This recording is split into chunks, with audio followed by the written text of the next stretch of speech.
punto de vista, desde el punto de vista de un servidor judicial, un servidor de experiencia. El día de hoy tengo a bien presentar a un catedrático de experiencia, a un abogado en libre ejercicio, alguien que ha forjado su trayectoria peldaño a peldaño. El día de hoy es de los abogados más reconocidos en materia de tránsito penal, ha estado involucrado en bastante controversia, pero por el único hecho de defender los derechos humanos de las personas que están siendo vulneradas en ese momento. Es decir, tengo a bien invitar a mi amigo que, aparte de ser un excelente abogado, pues es un defensor de los derechos. Y el día de hoy expondrá sus conocimientos desde el punto de vista del libre ejercicio en materia de tránsito. Abogado, docente, un activista, con ustedes el doctor Daniel Carbo Ordóñez. Muchas gracias, querido doctor Paul. Muy buenas noches con todos y con todas. No sé si me escuchan bien. Muy bien, doctor. Muchas gracias. Bueno, en primer lugar agradezco muchísimo la invitación de mi querido amigo y doctor Paul Astudillo, sin lugar a dudas, un gran conocedor del tema de materia penal y de tránsito y obviamente una persona involucrada desde hace mucho tiempo en este tipo de eventos y capacitaciones para todos nosotros, ¿no? Gracias también al doctor Paul, nosotros hemos tenido la oportunidad de aprender también a través de los distintos espacios que él ha dado, dio cuando era precisamente director, o más bien, perdón, presidente de los compañeros funcionarios de la Fiscalía y así también, siempre la mano amiga en el marco de poder acompañar a todos los abogados y abogadas en el libre ejercicio, en el ámbito y en el papel que el doctor Paul se devuelve. El reconocimiento y agradecimiento por su calidad profesional y sobre todo humana, ¿no? Y un gusto saludarles a ustedes, compañeros, compañeras, colegas, en esta noche, poder conversar precisamente sobre el tema de este tipo de infracciones que muy poco se toca en el ámbito de la práctica forense que tiene que ver en el marco de aquellos delitos que la doctrina le conoce como de los de tráfico rodado.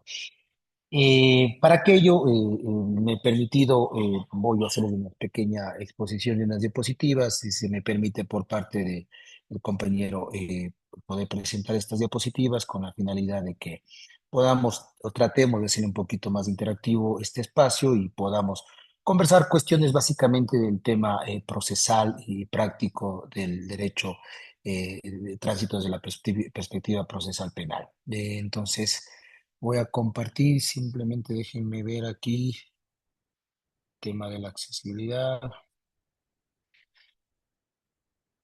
Mm.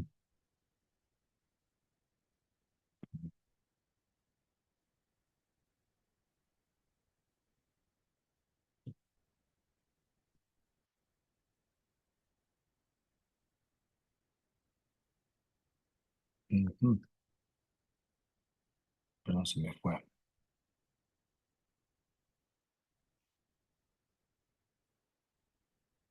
No sé si ahí logran visualizar.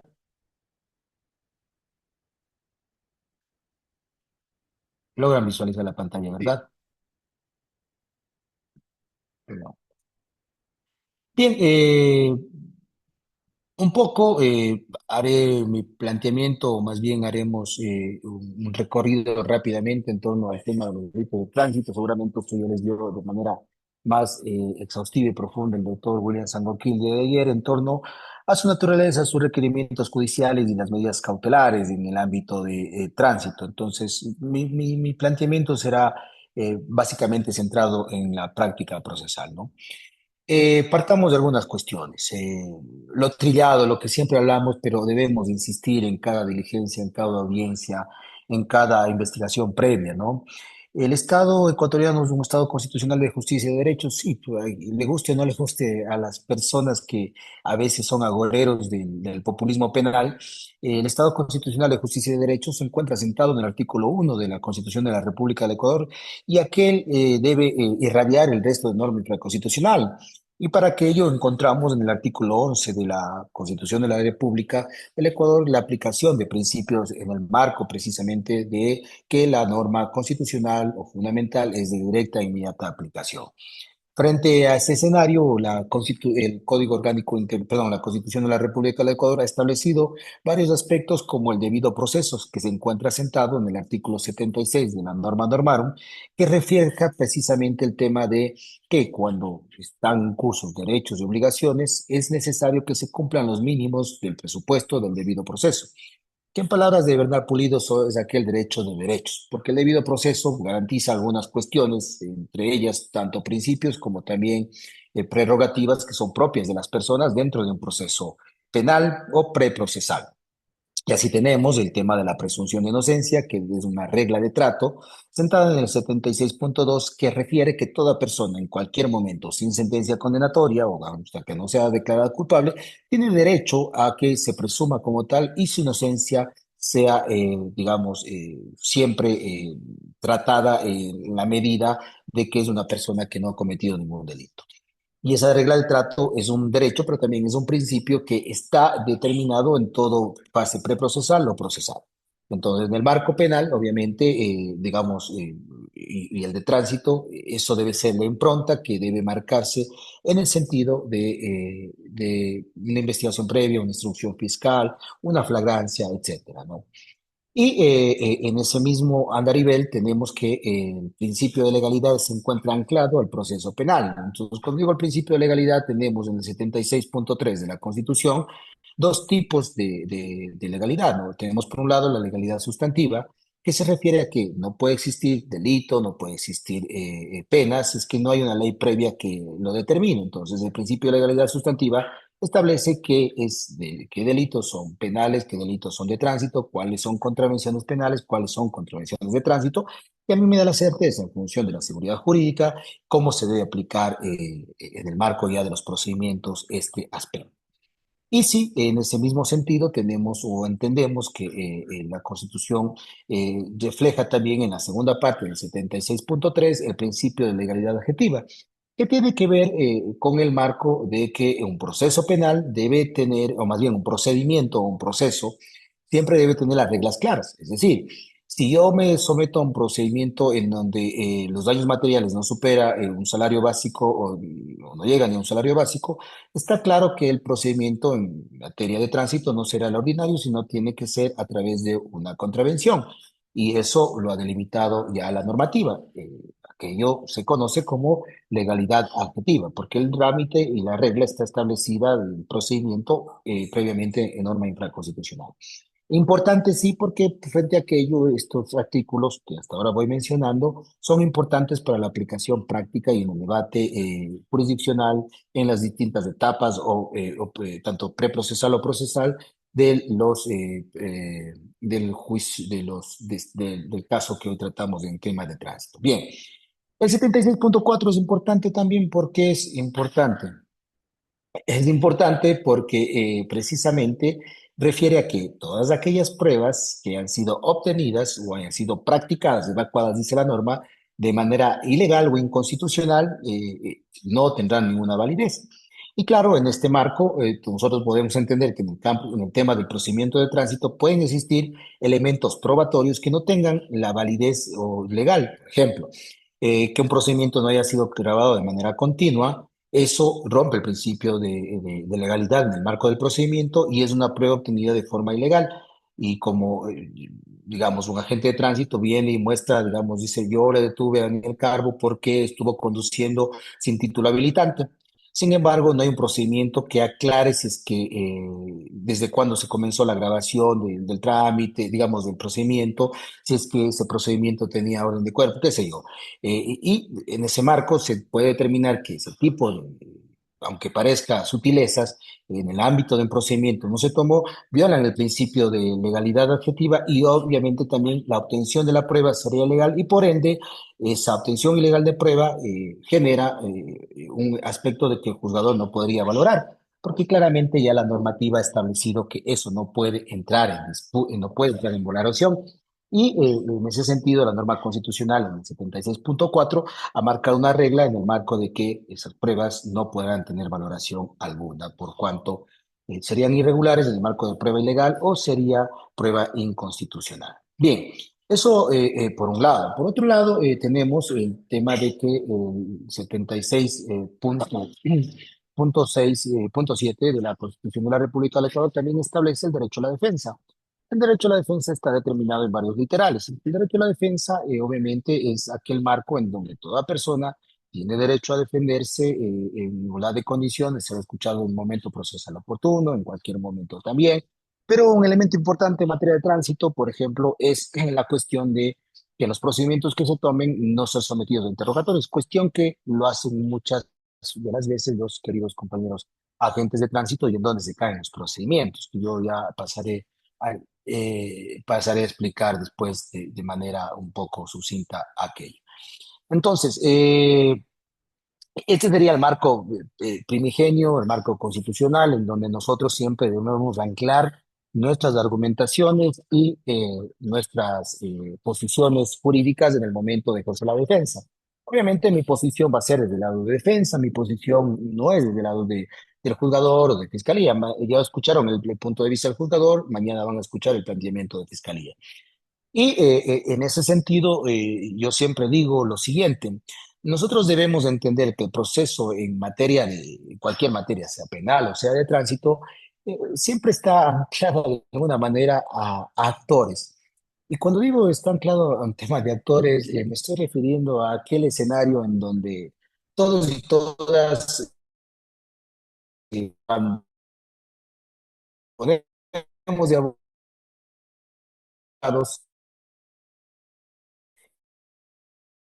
nos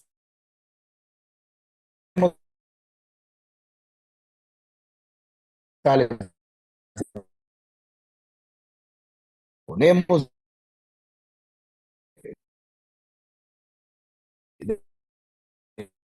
pues, eh,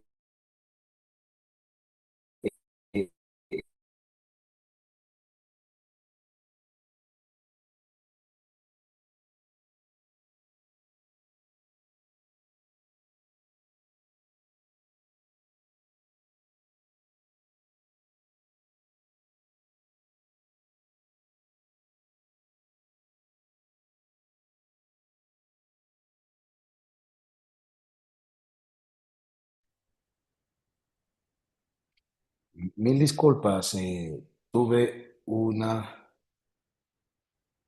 perdón, se me cayó el Zoom. No sé si hasta dónde se me escuchó, disculpen ustedes. Hola, ¿me escuchan, compañeros, compañeras?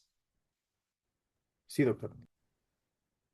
Ya, no sé hasta dónde me escucharon, disculpen la molestia. No, A lo que terminaba sobre el marco constitucional, doctor. muchas gracias. Perdón, vuelvo a compartir la pantalla, discúlpenme, que se me cayó el Zoom. Estaba, a ver,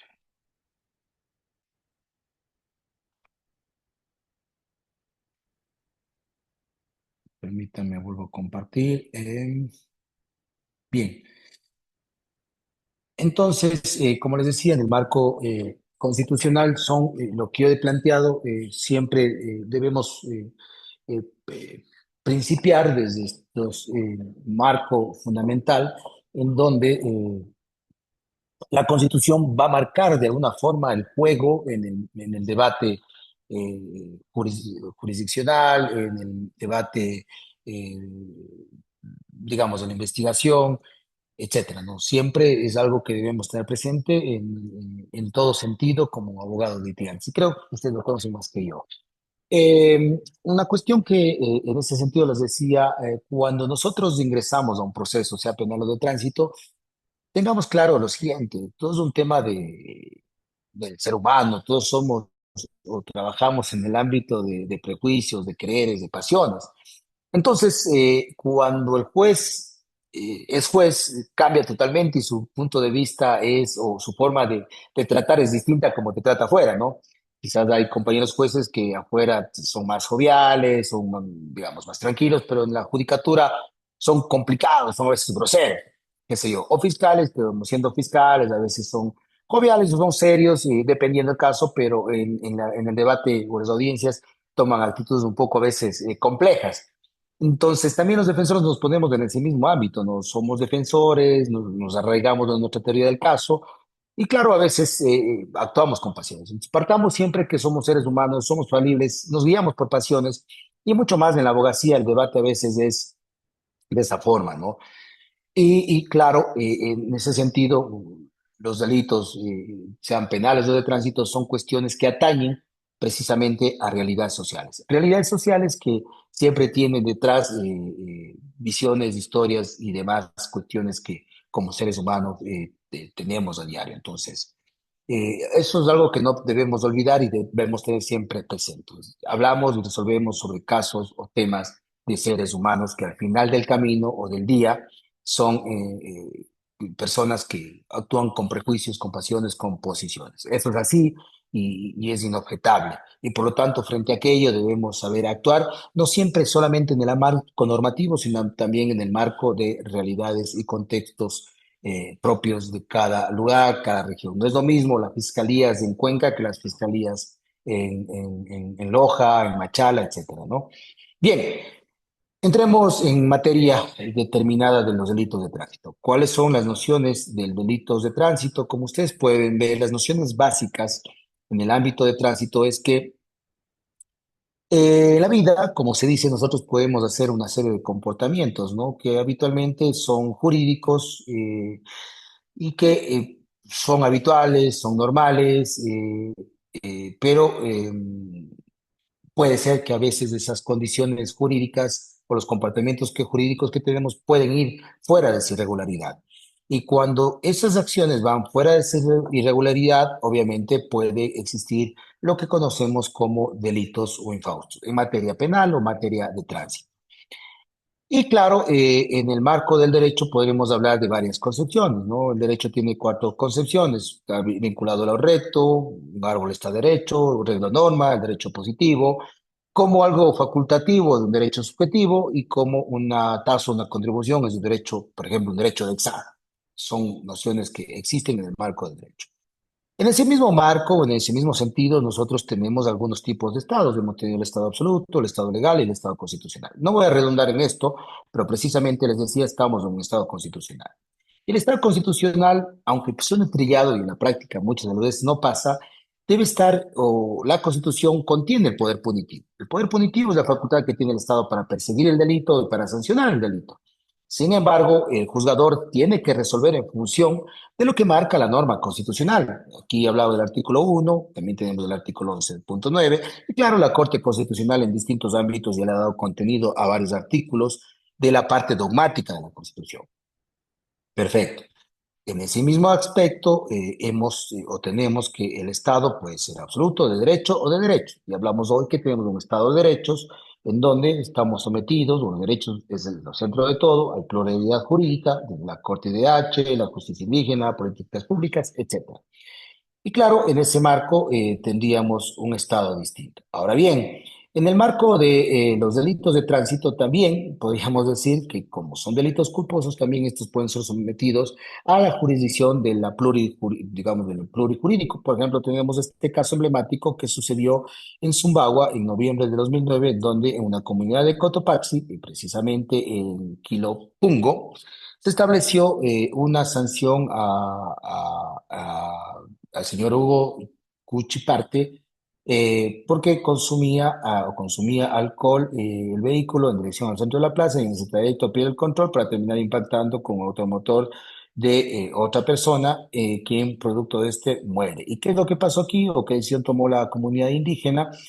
Se resolvió en Asamblea General el 15 de noviembre del 2009 y la sanción fue 10 juetazos, correr por la plaza cargando costal, ser ortigado y que el consejo y que reciba un consejo por parte de la comunidad, un látigo por cada comunidad y además que cancele $10.000 por la víctima. Esto fue precisamente aceptado en el marco de la justicia indígena. Vean ustedes, entonces aquí tenemos un primer elemento práctico. Si ustedes, por ejemplo, litigan en el marco de un sector o comunidad indígena, podrían pedir derivación en el marco de que el delito pueda, sí, declinación de competencia para que este caso pueda ser conocido por la justicia indígena. Entonces, La justicia indígena no busca la privación de la libertad, como ustedes conocerán. Entonces, la justicia indígena en este sentido podría aplicar otro tipo. Y si ustedes tienen un cliente, por ejemplo, que es indígena, podría solicitar que la justicia que puede resolver su situación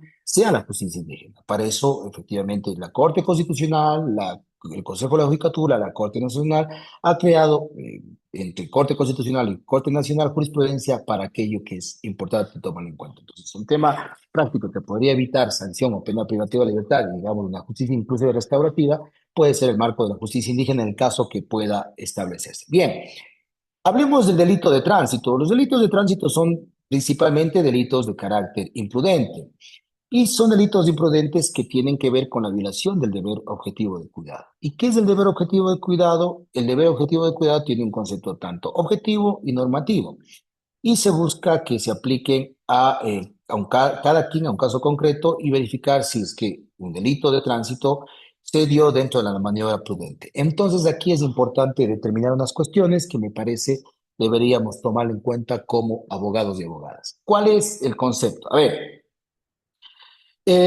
los delitos de tránsito son culposos. Entonces, la tipicidad subjetiva, es decir, el marco el segundo elemento de la tipicidad, tiene dos elementos, ¿no? Los delitos dolosos, o el dolo como tal, conocimiento y querer del tipo penal, y el segundo aspecto, la imprudencia o lo culposo. ¿Y qué es lo culposo? Es violar el deber objetivo de cuidado. ¿Y qué es la violación del deber objetivo de cuidado? Muchos autores dicen que el deber objetivo de cuidado parte de que vivimos en una sociedad de riesgos. ¿Y cuál es esta sociedad de riesgos? Es una sociedad en donde precisamente desde que nos levantamos hasta que vamos a dormir, siempre estamos corriendo un riesgo de morir, un riesgo de ser heridos, etcétera, ¿no? Entonces, estos riesgos como tal son permitidos por la sociedad, son riesgos permitidos. Pero hay algunos riesgos que no son permitidos y cuando tú rebasas ese riesgo podría estar cometiendo una violación del deber objetivo de cuidado. Por ejemplo, las calles de la ciudad tienen para que los buses o los carros transiten máximo a 20 kilómetros por hora. Las autopistas tienen un máximo de 90 kilómetros por hora. Si es que tú transitas más allá de ese kilometraje por hora, obviamente estás violando un deber objetivo de cuidado. Estás yéndote más allá de lo que plantea la norma y no estás actuando dentro del riesgo que te plantea la ley. Y si tú actúas más allá del riesgo que te plantea la ley, estás generando o creando un riesgo no permitido. Y cuando generas este riesgo no permitido, está determinado o es previsible que podrías producir un accidente de tránsito. Y este accidente de tránsito puede devenir, obviamente, en lesiones, en muertes o en daños materiales.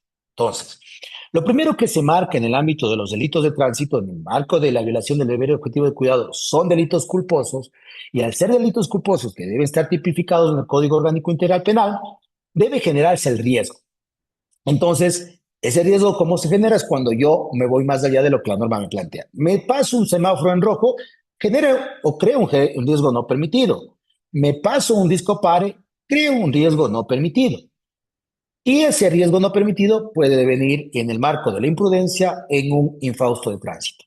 Bien, ahora, yo creo y y muchos de los casos que he resuelto, lo he hecho en base de la llamada teoría de la imputación objetiva.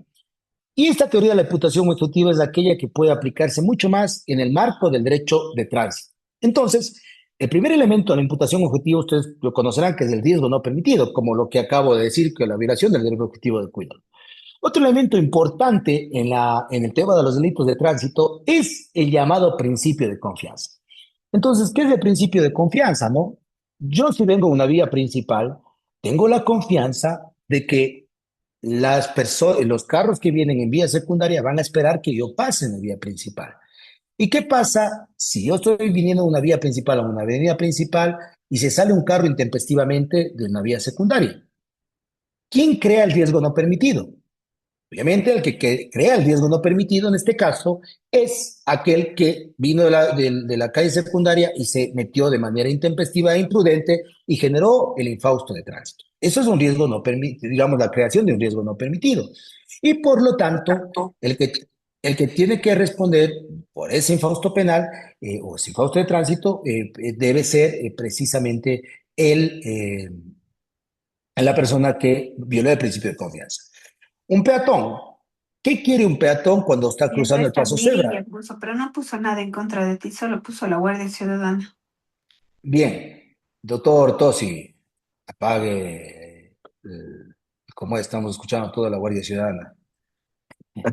Entonces, Disculpa. tranquila.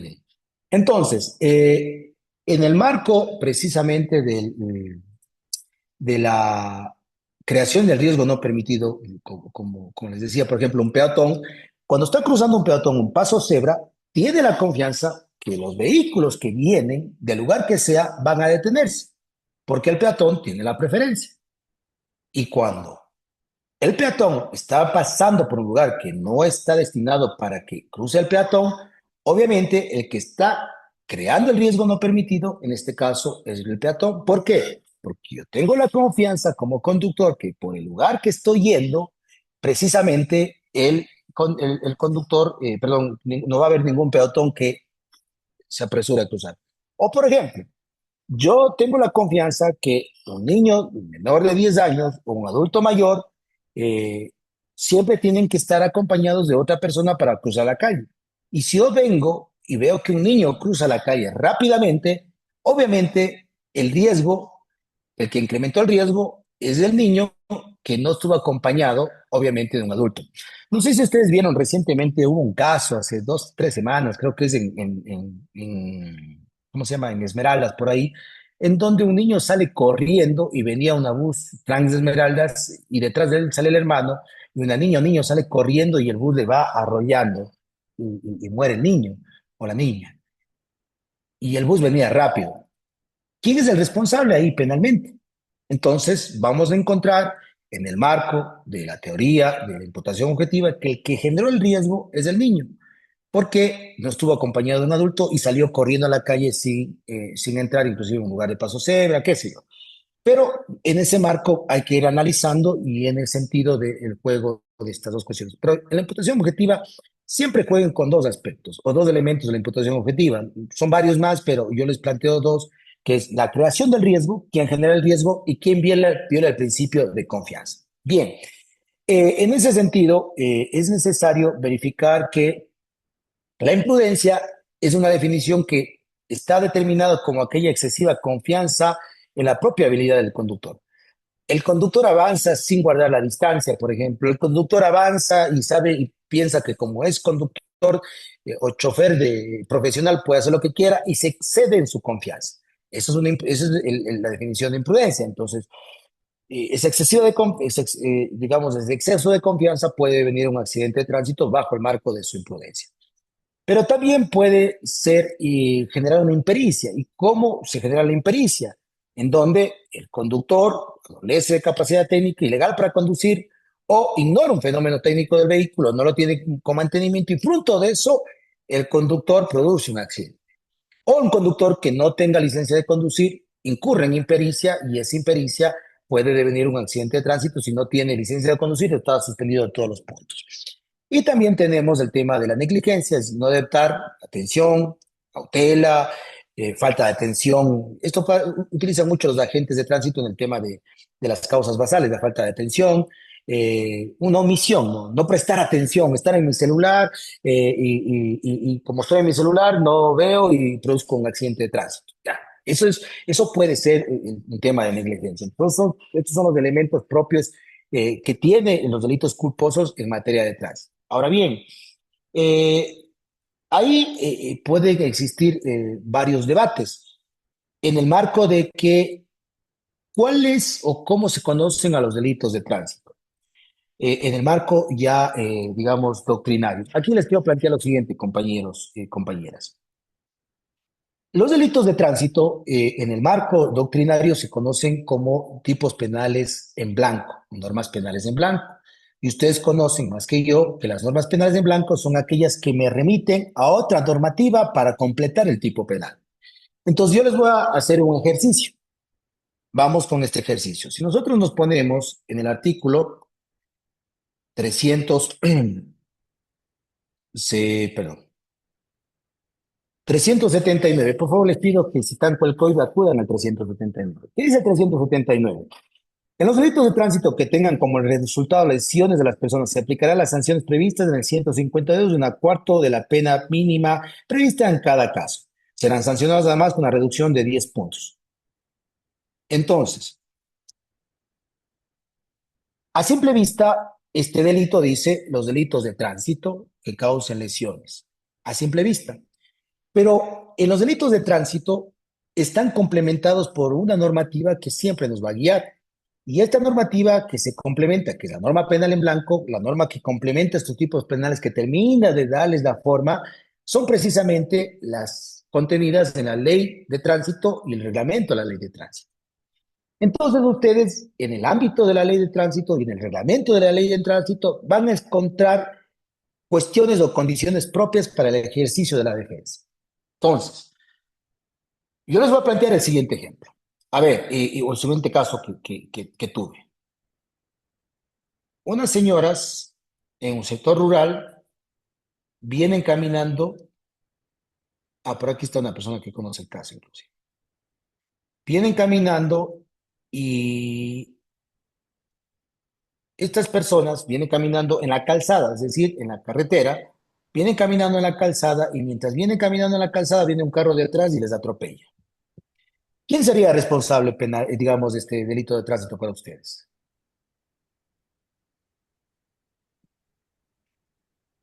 ¿Si me cacharon el ejemplo o no?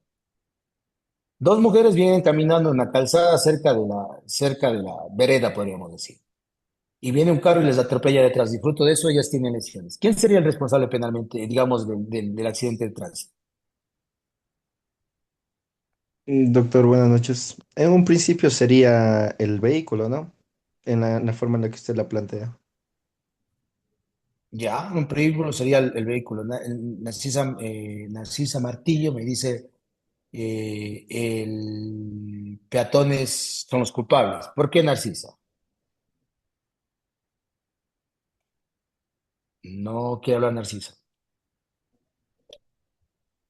Bueno, en un inicio dice, podrían ser el carro, porque viene por detrás, pero luego podría ser los peatones, dice Narcisa, por no ir de la vereda. Perfecto, podría ser. Pero vamos a poner el escenario un poco más complejo.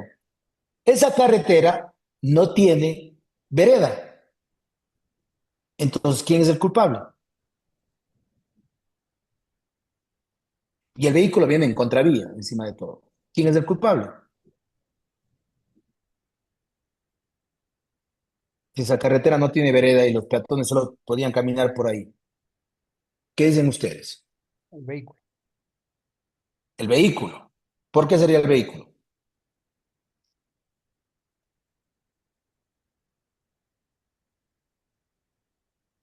¿Por qué sería el vehículo? Cuenten, pero nadie quiere hablar. Están cansados, estamos cansados. Un día duro para todos. A ver, Buenas noches. buenas noches. Le Eh, escucho. Pienso que el conductor sería el culpable porque él está en contravía. Entonces él tiene Ya. la visualidad para ver a los peatones. Ya que usted Ujú. indica que no hay vereda. Ya. Así es. Entonces Perfecto. el debido cuidado lo tiene que tener el conductor, tanto como el peatón, pero estamos hablando de un área rústica, pues, ¿no? Ajá. Ya. Inicialmente por ahí la idea, ¿no es cierto? Pero ¿qué es lo que planteamos aquí nosotros? Hay muchas de las definiciones del tema de qué es calzada, qué es vereda y demás, digamos, de señalización que se encuentran establecidos en la norma, se encuentran determinadas precisamente en la ley de tránsito o el reglamento de la ley de tránsito. Entonces, si ustedes se van al tema de la ley de tránsito, pueden buscar o van a encontrar la definición de lo que es calzada. Y la definición de calzada en el artículo 162 de la Ley de Tránsito dice, el uso de la vía pública o la calzada son para uso exclusivo de vehículos. Perfecto, primer aspecto. Ahora, podríamos decir, yo aquí planteó la compañera, ¿qué es el tema de las aceras? El artículo 164 dice que es de uso exclusivo para peatones. En ese lugar no había aceras. Sin embargo, en ese lugar sí había una cuestión que se llama berma. ¿Se han oído ustedes de la berma? ¿Alguien ha escuchado la berma? ¿Se han escuchado la berma o no? Bueno, la berma, según el artículo 164, son también aquellos lugares que se utilizan por peatones semovientes y que no es para el uso de vehículos. Es como, no sé, es como ese tipo de cunetas, o ese lugar donde sí pueden caminar los peatones. ¿Y qué se descubrió aquí? Bueno, en este caso, se estableció precisamente que había una berma por donde las peatonas podían caminar. Sin embargo, no caminaban. ¿Y qué es lo que se le planteó al perito en el contraexamen en la audiencia de juzgamiento? Se le preguntó, a ver, perito, usted ha concluido que la señora es, digamos, la que conductora era la responsable de la causa basal. Él dijo sí. Pero yo le voy a preguntar lo siguiente. ¿Qué es una calzada? Es un lugar destinado solo para los vehículos. Le voy a preguntar después lo siguiente. ¿Qué es una vereda? Es un lugar destinado para peatones. Pero en ese lugar había vereda. No había vereda. ¿Qué es una berma? Me dijo, es un lugar destinado para peatones y semovientes. ¿En ese lugar había una berma? Sí, había una berma. Entonces, las mujeres, las dos peatones, al caminar en una calzada, se exponen a sufrir un accidente de tránsito, sí, se exponen. Y por lo tanto, hay una responsabilidad de ellos, sí, una responsabilidad concurrente. Claro, la responsabilidad concurrente no es la fundamental, pero al final le digo al perito, pero esa responsabilidad concurrente puede devenir, o deviene más bien una responsabilidad compartida, sí, hay una responsabilidad compartida.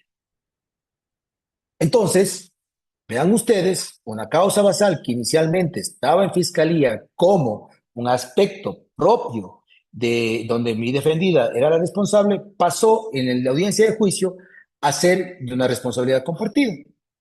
Y eso simplemente se complementó en el manejo de qué? De el tipo penal y lo que marca el tema de la ley de tránsito y el reglamento de tránsito. Entonces, el reglamento de tránsito, por ejemplo, impone, ustedes van a encontrarse en el reglamento de tránsito las obligaciones de los peatones. ¿Y cuáles son las obligaciones de los peatones? Que se le planteaba aquí. ¿Qué debe hacer un peatón si es que está? ¿Por dónde debe caminar un peatón? El peatón debe caminar por la calle, perdón, por la acera, por las bermas, por los lugares destinados a ellos y con el debido cuidado. Si no lo hace, obviamente incurre o viola el deber objetivo de cuidado. Entonces, en este caso, las peatonas, en el marco de la imputación objetiva, crearon un riesgo también no permitido. Sí, la conductora del vehículo sí, también, pero al final son dos que crean el riesgo jurídicamente desaprobado. Y como las dos crean el riesgo jurídicamente desaprobado, hay como una responsabilidad que no puede dividirse. Y frente a esa duda de que no sabemos quién es más responsable, si el peatón o el otro, el juez le tocaría absolver. Vamos a ver, todavía la jueza no resuelve en este caso, pero eso es lo que se determinó. Bien, eso, por ejemplo, en materia de juzgamiento. O, ¿por qué digo que son normas penales en blanco? Y precisamente el manejo que ustedes tengan, tanto de la imputación objetiva como el tema de la ley de tránsito o el reglamento de la ley de tránsito, otra normativa importante aquí es la norma INEM. Y la norma INEM es importante porque la norma INEM, por ejemplo, tiene marcado en algunos marcos el tema de cómo debe estar delineada la vialidad.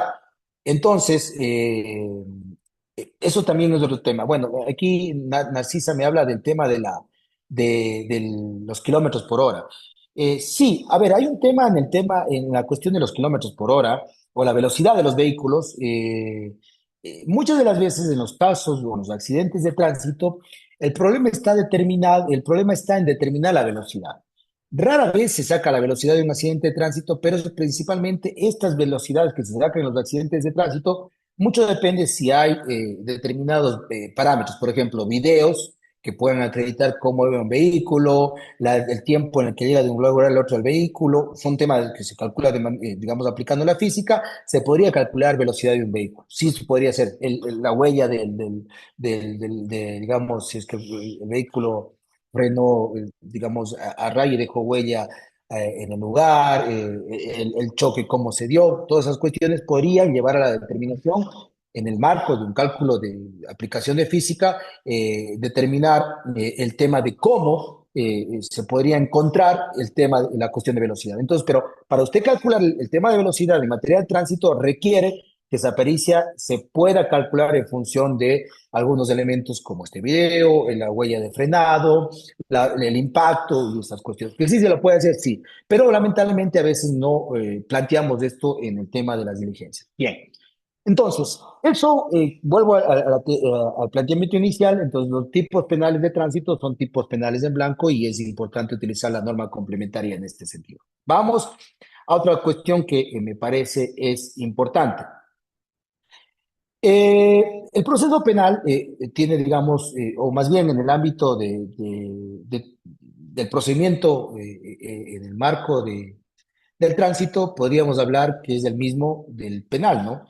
Entonces, los delitos pueden ser o flagrantes o consumados. Flagrantes, ustedes saben, se cometen en ese instante. Usualmente, la mayoría de delitos en el ámbito de tránsito o las contravenciones en el ámbito de tránsito son de carácter flagrante. Entonces, usted se va a encontrar el choque que se dan los tres vehículos en tales calles, se va a dar el atropello o el volcamiento de un carro, casi todos esos son flagrantes, casi todos, porque usualmente sucede de manera inmediata y en su mayoría estos tienden a ser desarrollados ya en audiencia de calificación de flagrancia. Ahora, ¿cómo trabajar en las audiencias de calificación de flagrancia con respecto a los delitos? De la experiencia, nosotros tenemos algunas cuestiones que podemos plantearles a ustedes. A ver, eh, la audiencia de formulación de cargos en el caso de los delitos culposos tiene precisamente el mismo andarivel de las penales, como ustedes conocerán, pero aquí es importante trabajar el caso previamente. Si usted se enfrenta a un caso un poco complejo en el marco de lesiones o de muertes culposas, eh, eh, y obviamente hay evidencia clara o hay un reconocimiento en lugar de los hechos que se ha hecho inmediatamente, que puede formular cargo a su cliente un hecho de connotación, digamos, pública, lo que usted tiene que hacer precisamente es trabajar ese caso desde ese mismo instante. Y trabajar ese caso desde el mismo instante es recabar testigos, pedirle a su cliente cuando le llame, decirle, vea, tome fotos, haga video de todo, no mueva el carro, tome la foto del carro donde estaba, vea si hay videos, hay casas con videos ahí, tome todo el procedimiento, no se vaya, quédese ahí. En la mayoría de estos delitos imprudentes, lo que no se dicta prisión preventiva, casi todos, solamente aquellos que ya tienen, digamos, problemas en el marco que hubo con el tema del alcohol, del servicio público, bueno, ahí sí, quizás, ¿no? Pero lo que tiene que hacerse inmediatamente en nuestros casos de flagrancia es que desde el mismo instante que le llama a su cliente, usted con su cliente trabaje y haga que el caso sea sostenido y la teoría del caso vaya elaborándose por parte de usted. Entonces, tome fotos, dígame cómo fue, mándeme todo cómo está y si es posible, vaya al lugar de los hechos, vaya, indague, vea cómo está la cosa, tranquilice a su cliente, converse con el agente de tránsito, converse con la gente y si es posible y ve que su cliente tiene responsabilidad, trate de arreglar ese mismo instante, dependiendo las cuestiones. Yo lo que recomiendo, y siempre lo tengo como un tema que debería hacerse, inclusive en materia penal, hasta en delitos graves, creo que es fundamental, es importante siempre buscar el acuerdo. El acuerdo previo ayuda porque más vale un juicio mal ganado que un buen acuerdo, dice el dicho, ¿no?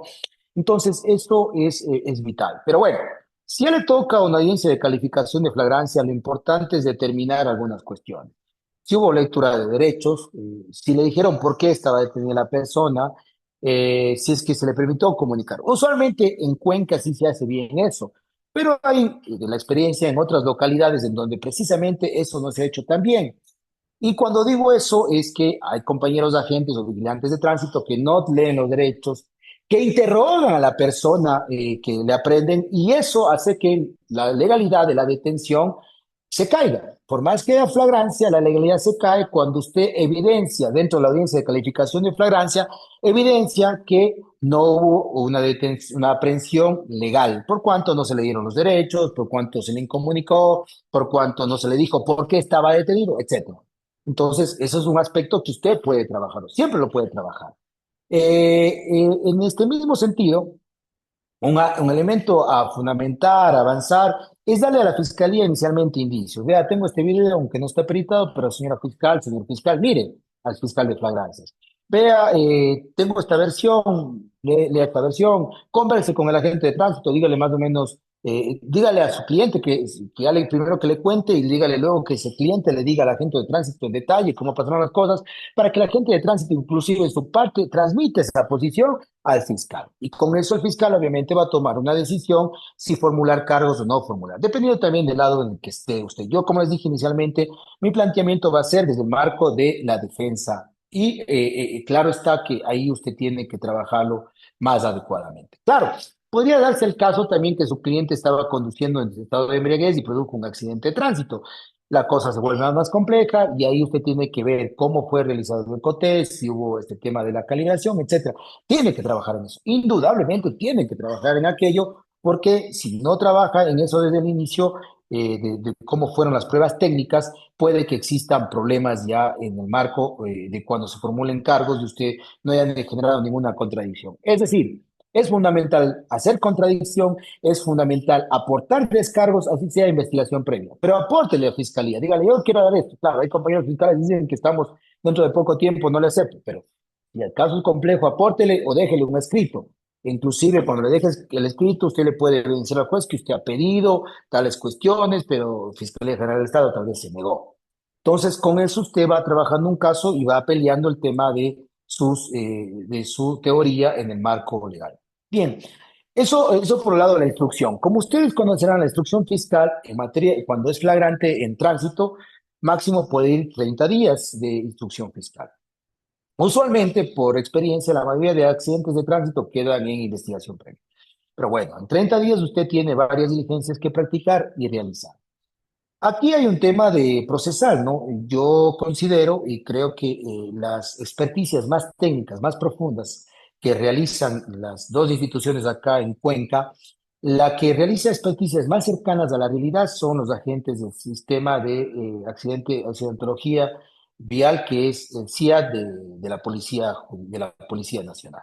Tenemos a los compañeros de la UIAD, yo considero son buenos, pero me parece que tienen ciertas deficiencias en el marco técnico y en la metodología que aplica. Entonces, aquí es importante trabajar. A veces nosotros nos quedamos en la instrucción fiscal, nos quedamos con el tema del reconocimiento del lugar de los hechos, decimos, bueno, si es el reconocimiento del lugar de los hechos, se ha determinado que mi cliente es responsable, pues ya tengo que pagar. Sin embargo, hay cuestiones que a veces no cuadran y usted tiene otras diligencias u otras pericias. Entonces, frente al reconocimiento del lugar de los hechos, tiene la más exacta, que es la de reconstrucción del lugar de los hechos. Y la reconstrucción del lugar de los hechos va a determinar efectivamente lo más cercano en el ámbito científico, pericial, de cómo se dio el accidente de tránsito. Y a veces, o muchas veces, la reconstrucción del accidente de tránsito deriva a la de reconocimiento del lugar de los hechos. Entonces usted puede ser que tenga dos pericias. Va a tener una pericia que diga es culpable y va a tener otra pericia que dice no es culpable. El fiscal no puede decantarse ni por una ni la otra porque va a haber una duda. Frente a la duda de que una pericia dice que el otro no es responsable de su cliente, el fiscal, en la mayoría de los casos, y en cuenta de la práctica, digamos, forense, el fiscal termina decidiendo a favor de la persona, en este caso, que ha sido procesada inicialmente. Entonces, practique la pericia de reconstrucción del accidente de tránsito. Y digamos, una recomendación muy importante para todos nosotros es que cuando usted tenga un accidente de tránsito, vaya con su cliente y recree el accidente de tránsito. Esto es un gran consejo que me dio mi buen amigo, el doctor Guillermo Arias, que es mi socio, fue agente civil fue agente fiscal durante 14 años, muchos años de estos en tránsito. Y cuando yo comenzaba mi práctica forense, él me decía precisamente que uno de los aspectos fundamentales del abogado, si quiere litigar y quiere saber enfrentar el caso, es ir al lugar donde se dio el hecho. Entonces, uno de mis primeros casos precisamente estaba determinado en un accidente de tránsito en donde mi cliente estaba procesado por haber generado un accidente en contra de un peatón por la avenida Huayna-Capa. ¿Qué hice en ese caso? Me fui con mi cliente y le dije, reproduzcame cómo se dio el accidente. Dígame cómo se dio, porque venía la reconstrucción del accidente de tránsito. Dígame cómo se dio. Entonces mi cliente comenzó, manejó, dijo, verá, yo estaba viéndome aquí y este señor entraba y salía del paso cebra. Y yo estaba en verde, pero entraba y salía. Y ya yo como que iba arrancando y ya no pude frenar porque entraba y salía. O sea, en función de eso yo le causé un accidente de tránsito. Perdón, se dio el accidente de tránsito. Y claro, en la reconstrucción del accidente trabajamos en función de como el señor dijo. mi cliente. Y cuando se trabajó eso, la reconstrucción del accidente de tránsito arrojó una responsabilidad compartida. Porque, digamos, si que cabe la expresión, el amague que hizo el peatón permitió que se dé el accidente de tránsito, ¿no? Y claro, la reconstrucción es importante porque también va a permitir determinar la visibilidad que tiene el conductor, la visibilidad que tiene el transeúnte, la condición de luz en la noche, ¿no es cierto? La señalización en el lugar y si efectivamente se podía prever por parte del que causa el accidente de tránsito o no el accidente. Es decir, si no hubo imprudencia, si no hubo impericia o no hubo negligencia. Y eso, efectivamente, se da o se construye en función de lo que usted hace acudiendo al lugar de los hechos. Y eso, claro, es también una experiencia que se hace en el derecho penal. Entonces, inclusive para su argumentación en el juicio lo va a tener más claro, porque usted ya estuvo en el lugar, ya recreó el delito, ya recreó el hecho. Y de alguna forma, usted tiene un plus. Dice el dicho, el que tiene la información tiene el poder. Bien. Un tema importante también es lo que usted pueda recabar en videos y demás, pero eso es vital los primeros días. Entonces, algo que yo siempre trabajo con mis clientes, yo digo, a ver, esto es un trabajo conjunto. Usted sabe dónde pasó el accidente, usted está debatiendo este caso, yo le voy a dar un asistente, trabaja con mi asistente, lo que sea, pero usted vaya y diga y consigamos, y por lo menos los nombres de quiénes son las personas que tienen cámaras ahí y pudieron haber grabado. Vaya, indague primero, que le muestren esos videos, y le van a mostrar el video. Y cuando le muestran el video, usted va a saber más o menos cómo fue el hecho. Y como fue el hecho, usted va a decir, necesito fiscal a cámara de tal lugar. Pero claro, vamos a hablar como abogados en lealtad procesal, ¿no? A veces hay videos que no nos convienen, no voy a pedir, ¿no? Entonces, claro, eso es importante, ir a ver los videos, ir a ver las cosas, o sea, no quedarnos simplemente con que el hecho se dio y al siguiente día me voy a defender en el expediente, voy a señalar al casillero judicial y demás. No, al siguiente día o ese mismo día lo que tiene que ir a buscar es videos, es todo tal cual como pasó, testigos y demás, ¿no? Y que obviamente eso le vaya a usted corroborando y permitiendo saber cómo va a pelear. Inclusive, generar su teoría del caso y que su teoría del caso sea para pelear o para arreglar. Porque los delitos de tránsito, insisto, o serán siempre con un ámbito de arreglo, la mayoría, ¿no? Pero claro, siempre tiene que ser en condiciones importantes.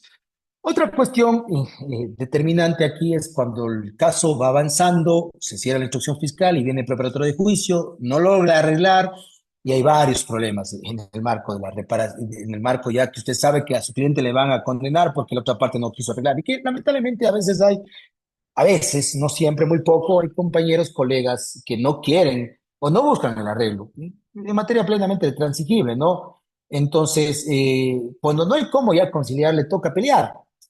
Y esa pelea que usted sabe que tal vez está perdida, usted tiene que saber en qué parte va a pelear. ¿Y cuál es la parte en la que usted debe pelear en el tema de tránsito? Principalmente en el tema de la reparación integral. Entonces, en la reparación integral hay varios errores que cometen, no Fiscalía, porque Fiscalía usualmente lo que busca nada más demostrar la responsabilidad, ¿no? La materialidad y la responsabilidad. Pero en estos delitos, usualmente cuando hay acusación particular o abogado de víctima o víctima, lo que buscan es una reparación integral a veces exagerada. Entonces, a veces sucede que presentan facturas de supuestas lesiones, daños, qué sé yo, o gastos que no tienen nada que ver con el delito. Entonces ahí depende mucho de que ustedes ingresen o estén dentro del caso. Entonces dice el dicho que el diablo está en los detalles. Entonces a veces pasa que usted le presenta facturas, digamos, de gastos médicos y sin embargo en sus gastos médicos aparecen, me pasaba recién un caso en donde aparecían pastillas anticonceptivas, donde aparecía Colgate, aguas naturales, digamos, tratamientos para tema de infecciones vaginales, que nada tienen que ver, por ejemplo, con el tema del accidente donde hay una lesión de un brazo. ¿Sí me explico? Entonces, usted tiene que indagar eso y pelear contra ese tipo de facturas que nada tienen que ver con respecto a la pertinencia de la prueba en el marco de la reparación integral. O, por ejemplo, cuando fueron presentadas esas facturas. El artículo 592, inciso penúltimo, si mal no estoy, del Código Orgánico Integral Penal, establece que la práctica de los medios, digamos, de las actuaciones fiscales deben ser dentro de las actuaciones investigativas, pero deben ser dentro de la instrucción fiscal. Ahí tengo un punto de vista. Si Fiscalía plantea una pericia hoy y mañana se termina la instrucción fiscal, la pericia tiene que llevarse mañana.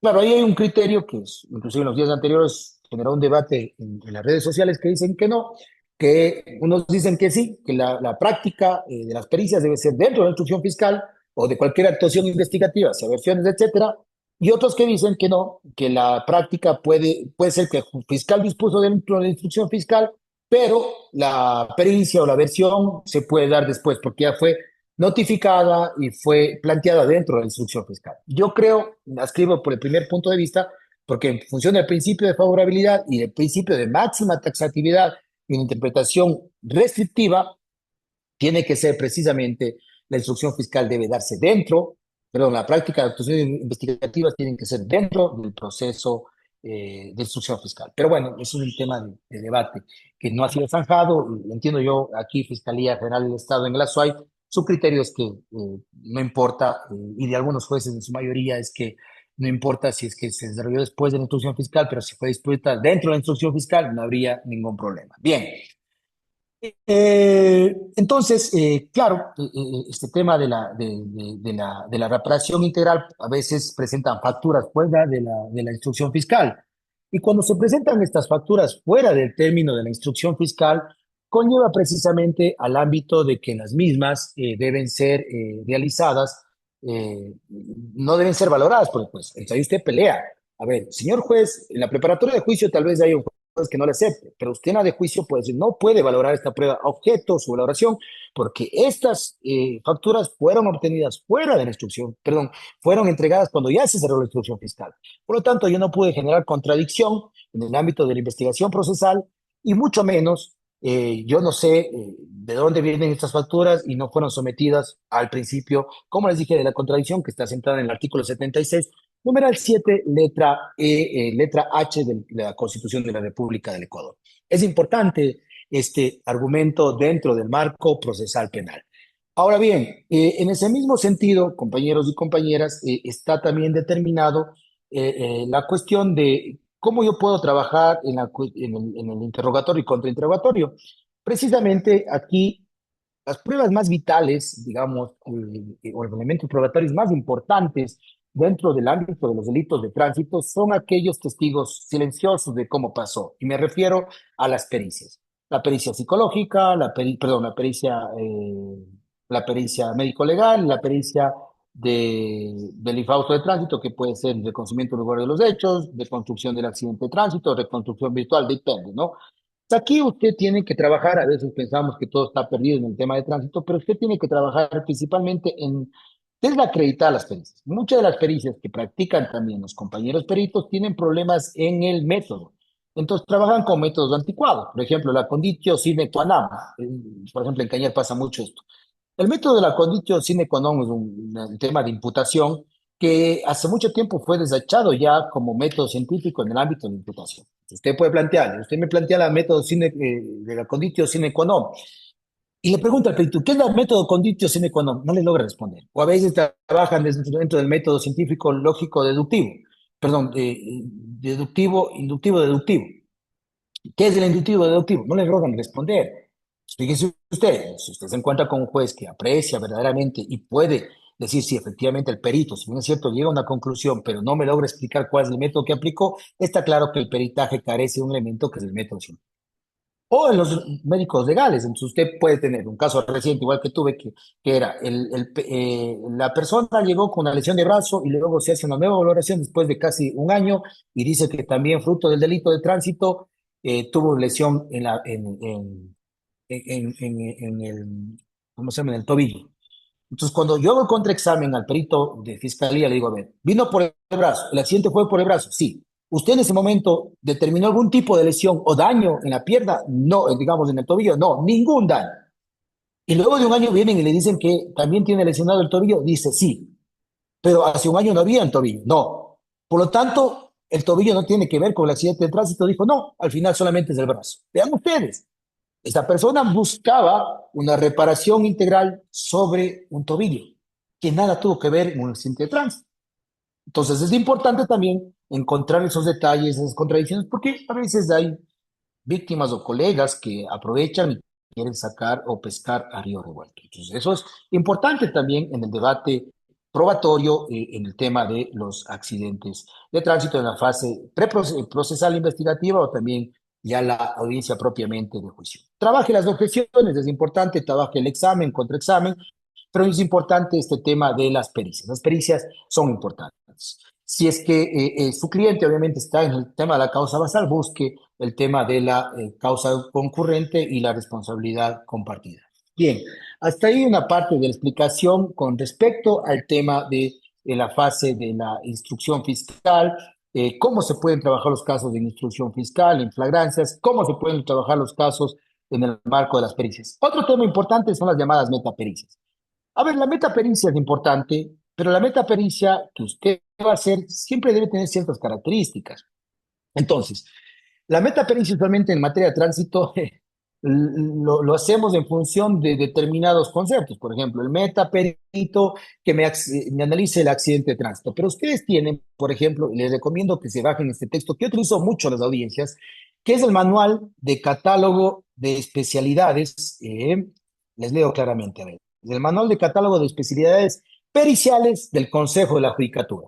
Este manual de catálogo determina cuáles son los peritos que deben realizar determinadas pericias.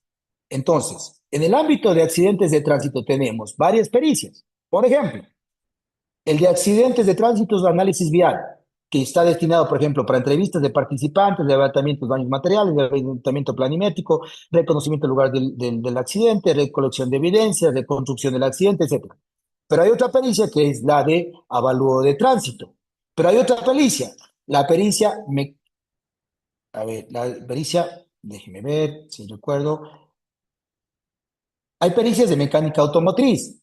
¿Cuál es la pericia de mecánica automotriz? Es analizar en el ámbito teórico práctico el tema del vehículo, si efectivamente los daños materiales tienen o no tienen lo que el perito de avalúo dijo, o viene de digamos, un tema propio del vehículo que tuvo un accidente previo, qué sé yo.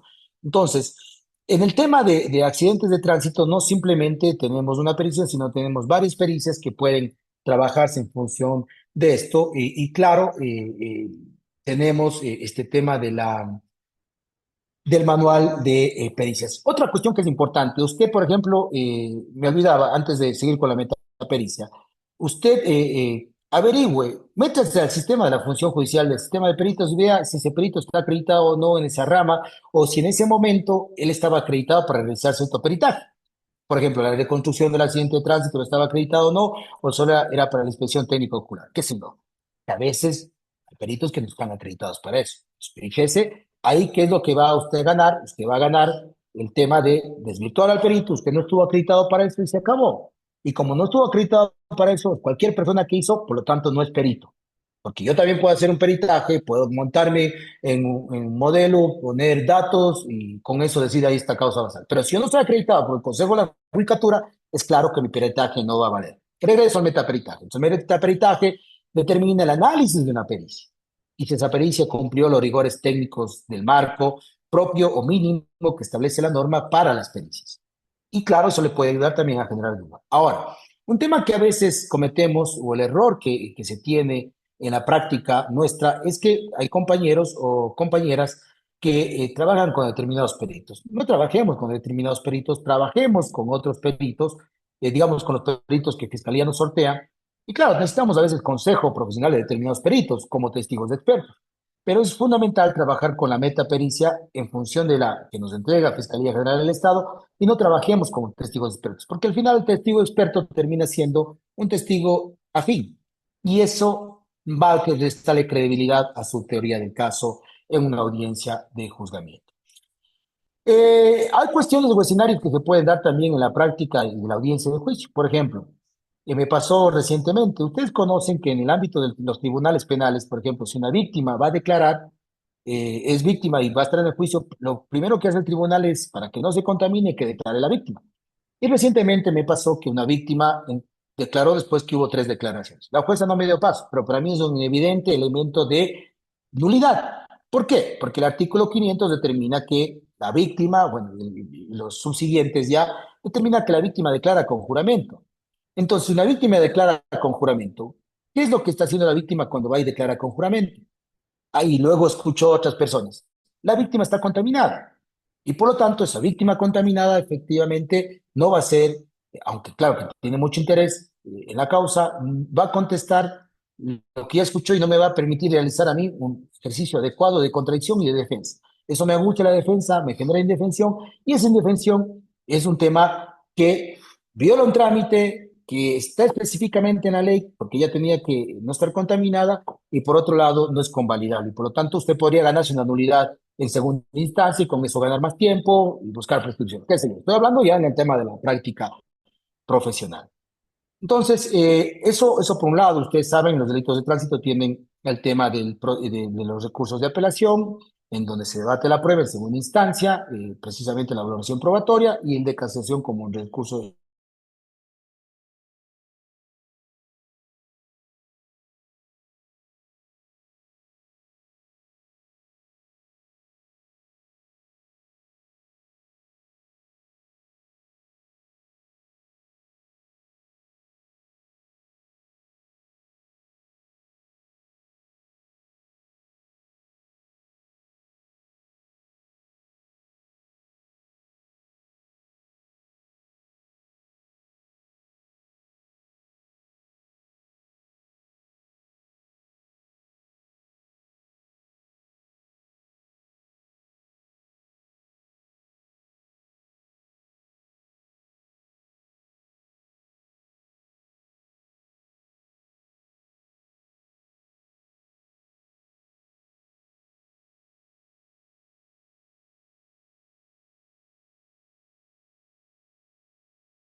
Mil disculpas, se me cayó el internet por acá. Les ofrezco disculpas.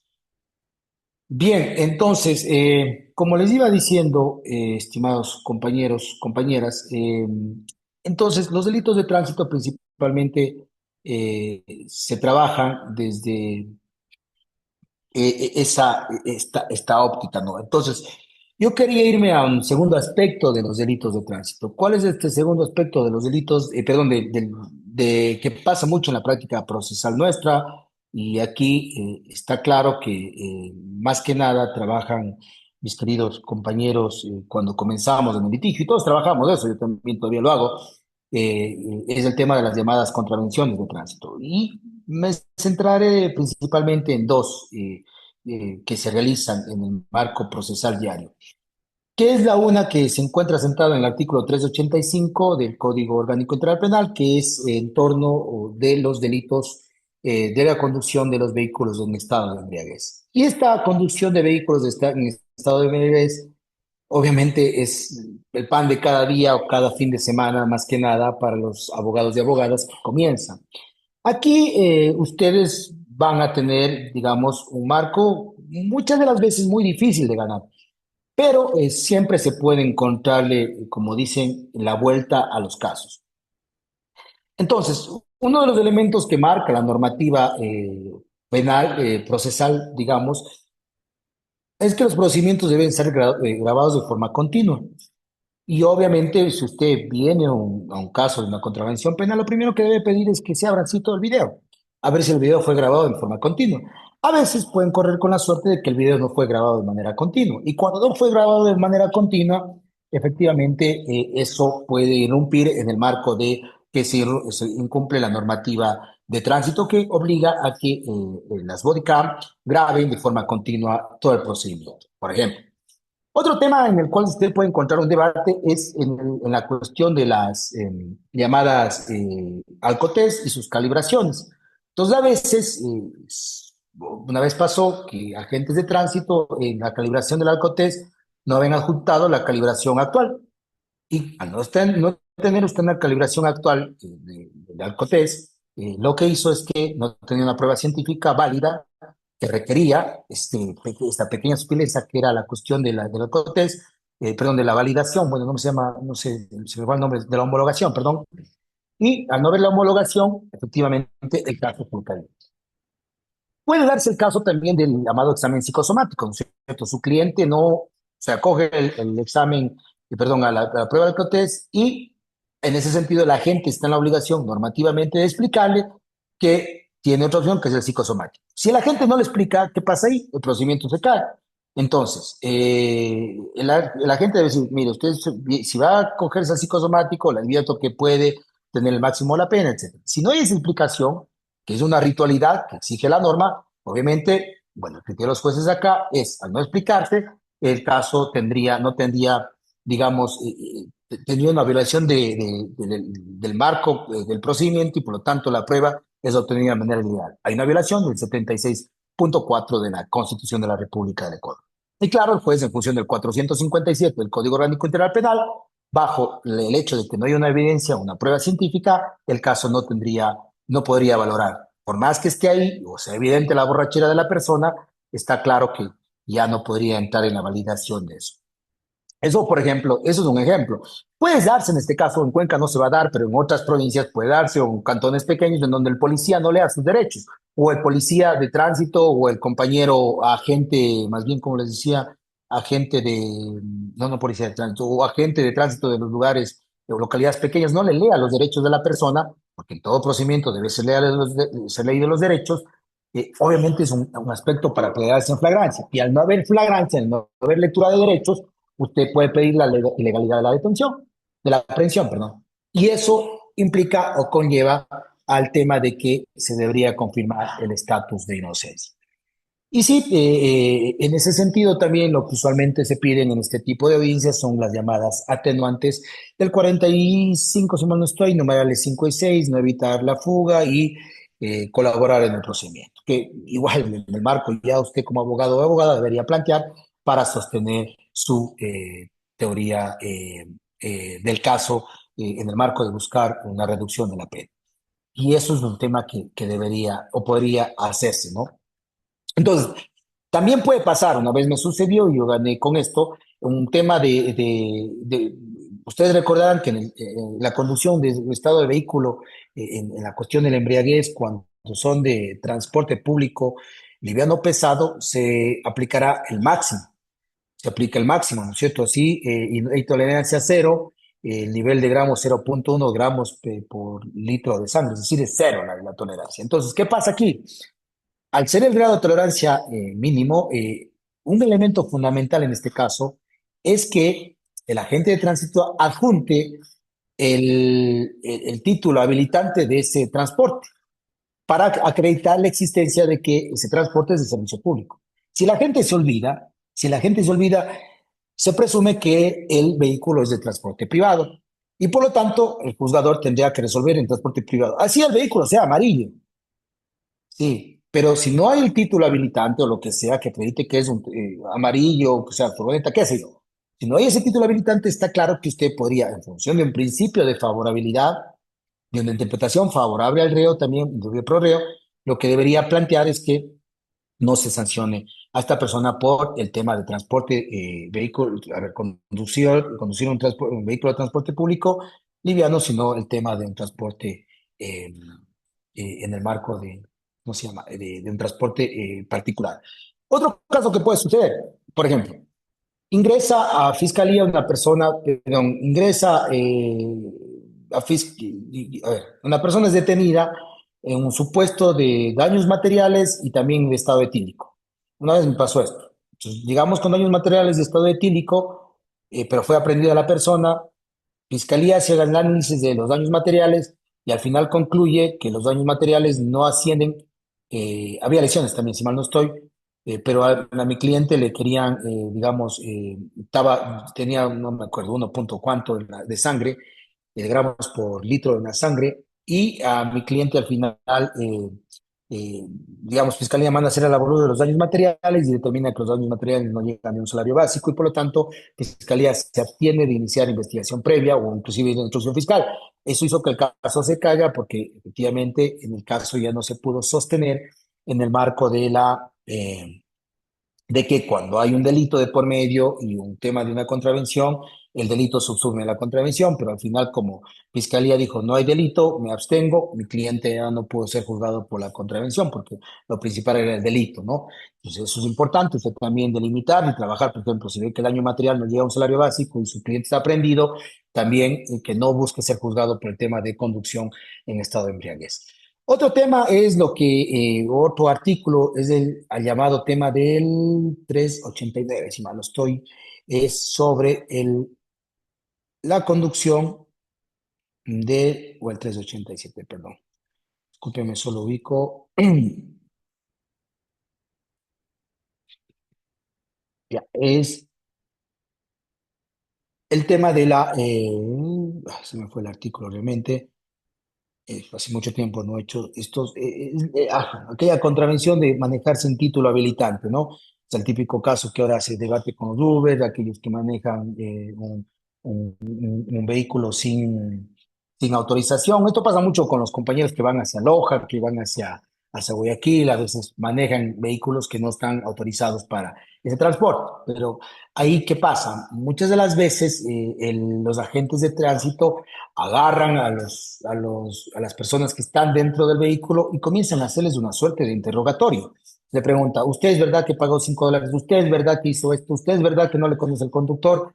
Y eso es una violación a un derecho fundamental. ¿Cuál es la violación? El 76, número 7, letra E, si mal no estoy, que determina que ninguna persona puede ser interrogada sin presencia de un abogado. Y usualmente los juzgadores aquí en Cuenca dicen, no, aquí hay un interrogatorio y por lo tanto ese interrogatorio no es permitido por la norma constitucional y por lo tanto no es válido ese testimonio de esa grabación que ha realizado el agente de tránsito. ¡Pam! Se cae el caso. Usualmente se cae el caso por ese tipo de aspectos. O tal vez se cae el caso cuando está mal notificado en la citación, el agente de tránsito ha citado otro numeral, o cuando no se ubica el lugar exacto del lugar de los hechos, porque ustedes recordarán, aquí se aplica mucho, también se aplica la dogmática penal. Para primero establecer un delito, debe usted determinar un acto, modo, tiempo y lugar, y si no se establece modo, tiempo y lugar, el caso también se cae. Y claro, la tipicidad del acto que realizó la persona debe estar empatado perfectamente la tipicidad con el tipo penal. Y si no está empatado, estamos evidentemente ante un acto, una conducta atípica. Y por ese lado usted también puede trabajar o pelear. Ahora, también hay este tema de cuando usted hace las impugnaciones de tránsito, usualmente en Cuenca los jueces resuelven de manera escrita, ¿no es cierto? Pero en otros cantones o en otras provincias de estos se resuelven en audiencia oral, pública y contradictoria. Antes se resolvía de manera escrita aquí, ahora ya no, por un tema, entiendo yo, de economía procesal. Pero este tema de los debates en torno a las impugnaciones de radares o el tema de extensión de boletas de licitación, que eso sí se debate aquí cuando se extiende boletas de licitación por otro tipo de contravenciones, usualmente los debates ahí también se dan en función de qué prueba va a acreditar el agente de tránsito. Entonces, ustedes siempre lo que hacemos acá es que planteamos que la prueba la tiene, en este caso, el agente de tránsito.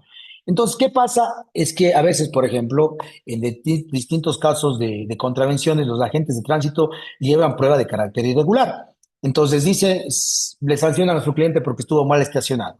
Llega usted a la audiencia y dice, muy bien, muéstrame el video donde estuvo mal estacionado. Y en realidad no tienen el video y el caso se le cae. O si muestran el video está entrecortado o el video no tiene la certificación del EMOB. Entonces, por lo tanto, se caería, digamos, el caso.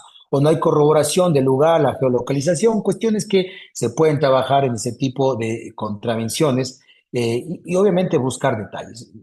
Es la manera como creo yo los abogados y abogadas nos vamos forjando, vamos elaborando de mejor manera nuestra expertise y claro, ya a través de los casos pequeños en donde nos entregamos con todo que nos pueda permitir luego trabajar en casos más grandes de infaustos de tránsito.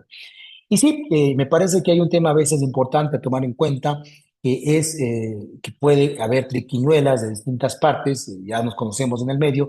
Siempre usted cuando vaya a litigar vea con quién está litigando y si es que realmente del otro lado hay gente que puede hacerle triquiñuelas, trate también usted de defender y buscar que el caso no sea enfrentado, que su caso no sea desviado por a veces intereses ocultos. Eso es importante y tomar muy en cuenta esta cuestión que me parece es determinante en este sentido de la práctica de los delitos e contravenciones de accidentes de tránsito, que en la práctica, digamos, pasa simultáneamente y es algo en el cual todos los abogados y abogadas estamos involucrados de una u otra manera. Casi todos los abogados manejamos el tema de tránsito y claro, a veces hay sutilezas o hay este tipo de minucias que son importantes para determinar la pelea. Bien, hasta ahí me sé la lección en este momento.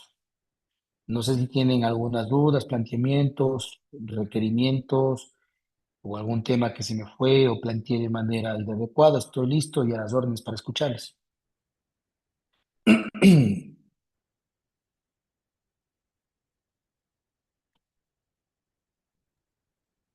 Doctor, buenas noches. ¿Cómo le va, ¿Cómo Juan está, doctor? Gabriel? Doctor, una consulta. Respecto, hay un tema que ahorita está generando bastante debate y justo lo mencionó usted, que es el caso del transporte sin título habilitante. Sin embargo, hay lo que es llamado las plataformas como es el Uber y el InDrive. Entonces está generando bastante debate porque se han escuchado noticias que supuestamente se hace un perseguimiento por parte de agentes o si no, coartadas, como los llaman ellos. Entonces, usted había mencionado sobre ciertas formas de que se actúa de forma que no podría proceder, como es el caso de que se haga un interrogatorio sin la presencia de un abogado.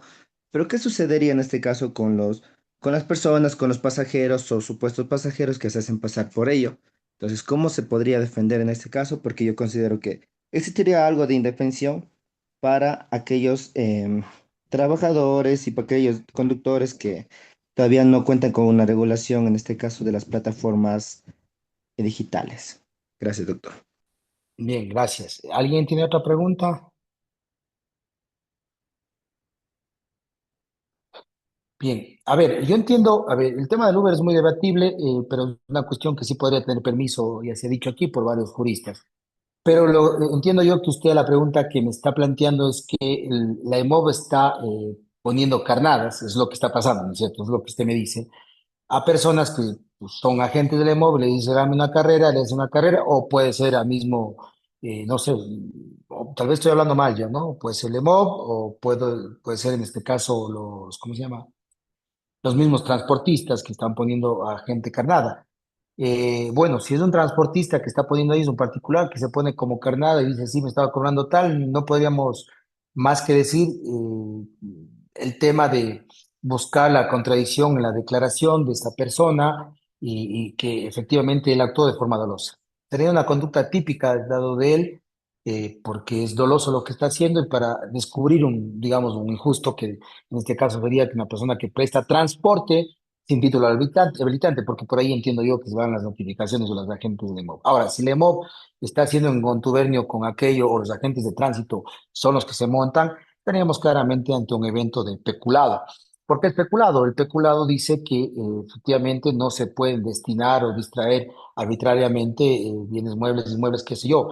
Entonces, ponerle un agente de tránsito que no está destinado y con nuestros recursos para el tema de hacerse carnada en el plano con conductor digamos, de pasajero de un vehículo, en este caso de un Uber, para buscar la sanción de un conductor que transporte sin contar con título habilitante, estaríamos, yo creo, ante un tema de un injusto penal de peculado que debería dilucidarse en una denuncia hacia gente que se hizo pasar como tal, porque los agentes de tránsito no pueden actuar como agentes de encubierto, ¿no? Eso no está determinado en la norma, entiendo yo, en el COESCOP, no sé, o en la normativa, seguramente el doctor Tos y Juan Pablo Vélez saben más que yo en ese tema, pero eso no podría establecerse, ¿sí?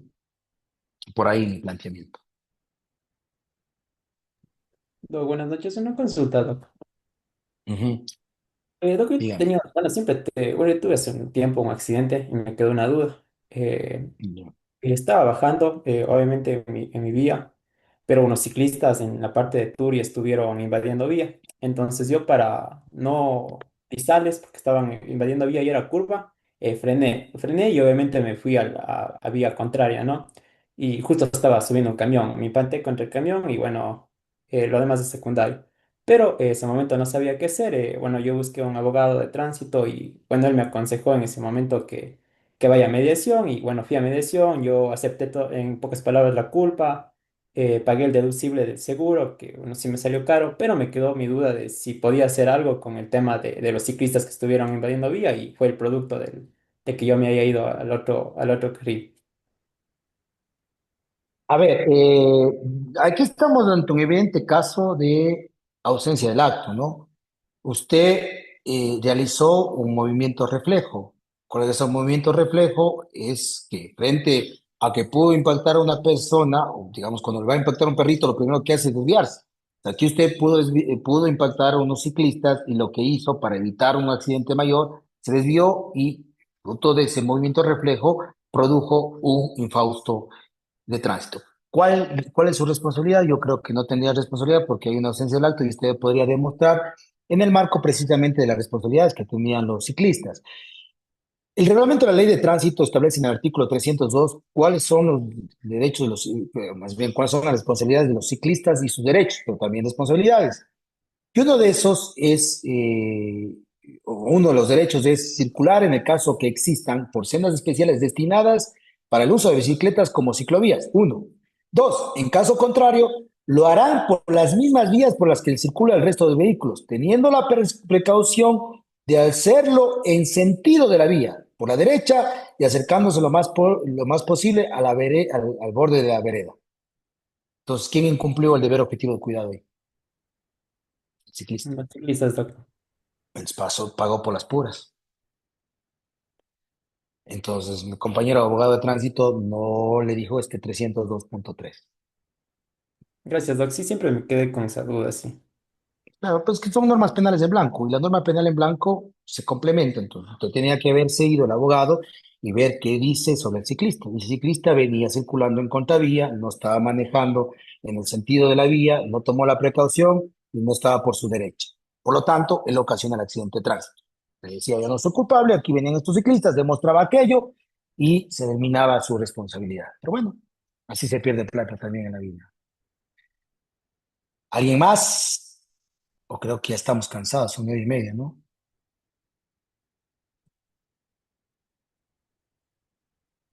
Creo que nadie más. Bien, creo que hasta ahí estaríamos, ¿no? No sé si usted, compañero anfitrión, por aquí. Doctor, ¿cómo está? Buenas noches. Sí, sí, me encuentro presente. ¿Alguna inquietud más o para terminar ya la exposición del doctor Daniel Carbo? Buenas noches. En el chat tengo una pregunta acerca de la notificación en persona a las personas de tercera edad que no manejan los medios tecnológicos, pero sin embargo reciben sanciones de multas de tránsito.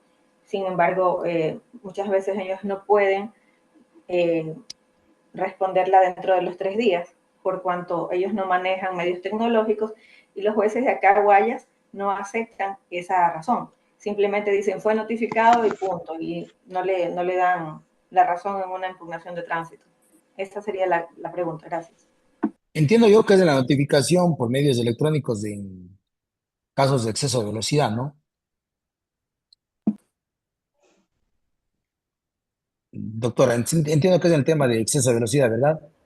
Correcto, porque son personas que de pronto tienen una unidad de cooperativa de transporte y los que conducen son los conductores. Ellos no, ellos solo tienen la representación como propietarios del vehículo, pero sin embargo Así tienen es. 10, 12, 15 multas de tránsito. Sí, correcto. Ya, precisamente el tema ahí, a ver, lamentablemente la normativa es clara, ¿no? La notificación debe ser a través del medio tecnológico, que en este caso es el correo electrónico, y si no hay y si hay esa notificación, el impugnante tiene 3 días dentro de término para impugnar la boleta de citación, en este caso electrónica. Si no lo hace, estaría incurriendo, obviamente, en una impugnación extemporánea. Eh, en ese sentido, también la Corte Constitucional ha tenido pronunciamientos en torno a las notificaciones de forma electrónica. Dice que debe ser por los medios más idóneos, pero dentro de 3 días. Ahí se me va el número de sentencia en este momento, pero es la Corte Constitucional frente a una consulta que realiza la Corte Constitucional perdón, la Corte Provincial del Oro. Dice la Corte Constitucional que la notificación debe ser inmediatamente o dentro de 3 días debe ser notificado la persona impugnante, pero perdón, la persona contraventora, la presunta contraventora. Pero sucede que a veces entidades, digamos, esto sucede más en los GATS pequeños o también pasaba con el ANT, que las notificaciones son realizadas después de 6, 7 días, 8 días de haberse realizado el accidente de tránsito. Entonces acá, por ejemplo, en Cuenca los jueces tienen el criterio de que la notificación fue extemporánea por cuanto se realizó más allá del tiempo que se realizó el accidente de tránsito. Y por lo tanto, ahí usted podría basarse, si es que la notificación es más allá del tiempo, es decir, más allá de 3 días, de 10 días, dependiendo de que el tiempo le llegó a la persona en su correo electrónico, podría plantear el tema de una notificación extemporánea y por lo tanto que violenta si mal no estoy, consulta de norma o que realiza la Corte Constitucional en este sentido de la notificación de la manera más idónea a través de medios. Entiendo y también conozco que en la costa la notificación es personal, entonces es distinto, pero en el marco ya de esta interpretación que hace la Corte Constitucional, si me va realmente esa sentencia, dice que debe ser de manera idónea a través y expedita dentro máximo de los 3 días. Si pasa los 3 días, eh, habría una notificación extemporánea y usted podría impugnar por aquello.